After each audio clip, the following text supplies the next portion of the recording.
नमस्कार, मी श्वेता अंकले. तरुण भारतच्या न्यूज बुलेटिन मध्ये आपल्या सर्वांचे स्वागत. आता पाहूया ठळक घडामोडी. जगातील सर्वात सुंदर नातं म्हणजे आई आणि लेकरांचं. आपल्या जीवापलीकडे लेकरांची काळजी घेणारी असते ती आई, आणि म्हणूनच आईचं प्रेम हे आभाळ माया आणि सागरा एवढं विस्तीर्ण असतं. मात्र माय लेकराच्या नात्याला काळीमा फासणारी घटना बेळगावात उघडकीस आली आहे. एका नवजात बालकाला जन्म देऊन आईनं चक्क त्याला तलावात फेकून दिल्याचा प्रकार समोर आलाय. बेळगावातील कणबर्गी तलाव परिसरातील ही घटना असून स्थानिकांच्या मदतीने बालकाला वाचवून पोलिसांच्या मदतीने त्याला एका खासगी रुग्णालयात दाखल करण्यात आलंय. तलावाजवळील नागरिकांच्या सतर्कतेमुळे माळमारुती पोलिसांनी बाळाची आई आणि बापाला अटक केली असून त्यांच्यावर गुन्हा दाखल झालाय. रोटरी क्लब ऑफ बेळगाव आयोजित अन्नोत्सव 2025चा मुहूर्तमेढ कार्यक्रम आज रविवार दिनांक 15 डिसेंबर रोजी पार पडला. अंगडी इंजिनिअरिंग कॉलेजच्या मैदानावर दिनांक 3 ते 14 जानेवारीपर्यंत सदर अन्नोत्सव भरवला जाणार आहे. या निमित्त इव्हेंट चेअरमन अक्षय कुलकर्णी व शैलेश मांगले यांच्या हस्ते अन्नोत्सवादरम्यान उभारण्यात येणाऱ्या भव्य शामियानाची मुहूर्तमेढ रोवण्यात आली. या मुहूर्तमेढ प्रसंगी रोटेरियन शैलेश मांगले, अक्षय कुलकर्णी, अध्यक्ष सुहास चांडक, सेक्रेटरी डॉक्टर मनीषा हिरेमठ, प्रताप नलवडे, तुषार पाटील, मनोज पै, डॉक्टर संतोष पाटील, सुनीश मैत्राणी यांच्यासह इतर सदस्य उपस्थित होते. शहराच्या गजबजलेल्या एपीएमसी यार्डमध्ये पायाभूत सुविधा सुधारण्यासाठी आणि सुरळीत वाहतूक सुलभ करण्यासाठी बेळगाव उत्तरचे आमदार आसिफ सेठ यांनी आज महत्वाच्या रस्ते विकास प्रकल्पांचे उद्घाटन केले. नवीन रस्ते बांधकामामुळे कनेक्टिव्हिटी वाढून शेतकरी, व्यापारी आणि इतर भागधारकांना सोयीचं होणार आहे. उद्घाटन समारंभास युवा नेते अमान सेठ, एपीएमसी चेअरपर्सन आणि अनेक पालिका अधिकाऱ्यांसह स्थानिक नेते उपस्थित होते. बेळगावच्या कृषी पुरवठा कार्यात महत्वाची भूमिका बजावणाऱ्या एपीएमसी मार्केट यार्डच्या आधुनिकीकरणासाठी या कार्यक्रमाचे आयोजन करण्यात आले होते. उद्घाटनाप्रसंगी बोलताना आमदार आसिफ सेठ यांनी व्यापार आणि वाणिज्य सुलभ करण्यासाठी पायाभूत सुविधांच्या विकासाच्या महत्त्वावर भर दिला असल्याचे सांगितले. पाऊस येण्याची शाश्वती कमी झाली असून वारा मात्र बऱ्यापैकी सुटलाय. त्यामुळे तालुक्यातील अनेक शेतकरी भात कापणी, बांधणी आणि मळणीच्या कामामध्ये व्यस्त आहेत. एकाच वेळी सुगीची कामे जोरात सुरू असल्यानं मजुरांची कमतरता मात्र भासत आहे. बेळगाव, खानापूर व चंदगड तालुक्यात पावसाळ्यातील 4-5 महिने बऱ्यापैकी पाऊस होतो. त्यामुळे येथील शेतकरी भाताचे पीक घेतात. भात हे येथील प्रमुख पीक आहे. यंदा पिकाला जेवढा आवश्यक पाऊस हवा होता तेवढा पाऊस झालाय. परिणामी पिकाची वाढ जोमाने झाली आहे. त्यामुळे भात पीक उत्पन्नात वाढ झाली आहे. 5 महिने सिमेंटच्या किमती स्थिर राहिल्यानंतर डिसेंबरमध्ये सिमेंटच्या किमतीमध्ये मोठी वाढ झाली आहे. पावसाळा, त्यानंतर आलेले सण यामध्ये मजुरांची उपलब्धता वाढल्यामुळे रिअल इस्टेट क्षेत्रामध्ये सिमेंटची मागणी वाढली आहे. तसेच मोठ्या पायाभूत प्रकल्पांमध्येही सिमेंटची मागणी कायम असल्यानं या महिन्यात सिमेंटच्या किमतीमध्ये वाढ झाली. सिमेंट उद्योगातील बड्या कंपन्यांचे अधिग्रहण होऊन काही मोजक्याच कंपन्या शिल्लक राहिल्याने किमती वाढत राहतील असा अंदाज बांधकाम क्षेत्रातील जाणकार व्यक्त करत आहेत. पश्चिम भारतामध्ये 50 किलो सिमेंटच्या पोत्याच्या किमतीमध्ये 5 ते 10 रुपयांची वाढ झाली असून सध्याच्या किमती 350 ते 400 रुपयांदरम्यान आहेत. गेल्या 8 ते 10 दिवसांपासून गायब झालेल्या थंडीचं पुन्हा एकदा आगमन झालंय. रविवारी पहाटे साधारण धुके पसरले होते. सकाळपासूनच वातावरणात प्रचंड गारठा जाणवत होता. दिवसभर वातावरण निरभ्र असलं तरी हवेमध्ये गारठा होता. वातावरणात चांगलीच हुडहुडी वाढत असून पुढील आठवड्यात थंडीचा कडाका आणखी वाढणार असल्याचा अंदाज हवामान खात्याने व्यक्त केलाय. थंडी वाढत असून सर्दी, ताप, खोकला आणि घशाचे रुग्ण वाढत आहेत. व्हायरल इन्फेक्शन वाढत असून लहान मुले, वृद्धांसह दमा, फुफ्फुसाचे आजार असलेल्यांनी विशेष काळजी घ्यावी. गरम पदार्थांचे सेवन करावे. कोणतेही लक्षण दिसताच तज्ज्ञांकडून उपचार घ्यावे असा सल्ला डॉक्टरांनी दिलाय. उत्तर कर्नाटकच्या विकासासाठी सुवर्णसौध उभारण्यात आली आहे. या ठिकाणी उत्तर कर्नाटकच्या विकासावर चर्चा केली जात आहे. मात्र ठोस निर्णय घेतला जात नाही. त्यामुळे सभागृहात झालेल्या विषयांवर निर्णय घेऊन अंमलबजावणी करण्यात यावी. केवळ चर्चेसाठी अधिवेशन भरवलं जात आहे का असा सवाल जनतेतून करण्यात येतोय. या भागातील पाणी पुरवठा योजना, शिक्षण, आरोग्य आदी विषयांवर चर्चा करण्यात आली. दरम्यान हा विषय केवळ चर्चेपुरता मर्यादित न ठेवता याची अंमलबजावणी करण्यात यावी. केवळ चर्चा करून सोडून देण्यात येऊ नये असे मत व्यक्त केले जात आहे.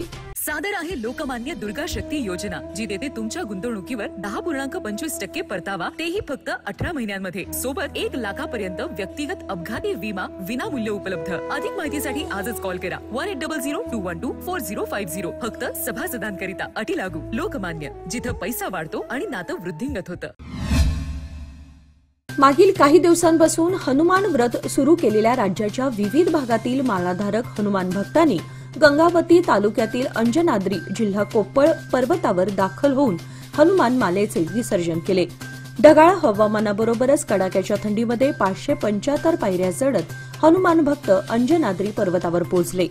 मालेचे विसर्जन करून व्रताची सांगता करण्यात आली. अंजनाद्री पर्वत हे रामभक्त हनुमानाचे जन्मस्थळ आहे. हनुमानाला अंजनी सूत, अंजनी पुत्र अशी ही नावे आहेत. बेळगाव, धारवाड, गदग, कोप्पळ आदी जिल्ह्यातून हजारोंच्या संख्येने भाविक सहभागी झाले होते. युनिक आयडेंटिफिकेशन अथॉरिटी ऑफ इंडियाने आधार कार्ड मोफत अपडेट करण्याची मुदत पुन्हा 6 महिन्यांनी वाढवली आहे.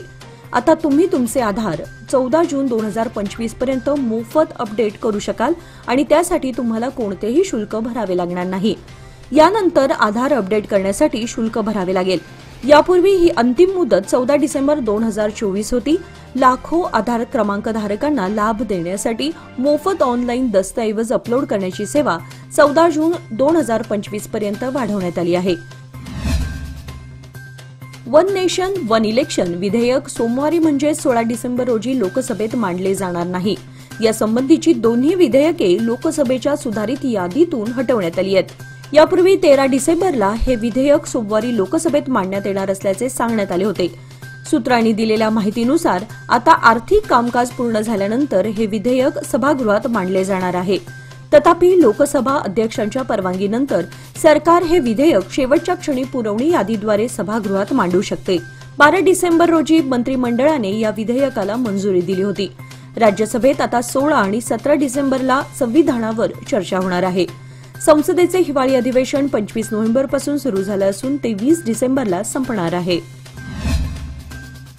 वाढत्या मोबाईलच्या आकर्षणातून सोशल मीडियाचा वापर देखील वाढत चाललाय. प्रत्येकजण मिळेल त्या वेळेत मोबाईलच्या माध्यमातून सोशल मीडियाच्या जवळ जोडले गेलेले आहेत. यामुळे कोणत्याही जाहिरातीचे सोशल मीडिया माध्यम बनू पाहत आहे. असं असलं तर या सोशल मीडियाच्या माध्यमातून फसव्या जाहिरातींचं देखील उधाण आल्याचं दिसत आहे. यामुळे योग्य कोणती आणि फसवी जाहिरात कोणती हे समजणं देखील अवघड झालंय. अशा या संधीचा लाभ घेत अनेक जण वेगवेगळ्या अकाउंट्सच्या माध्यमातून फसवणूक करत मोबाईल धारकांना गंडा घालू लागलेत.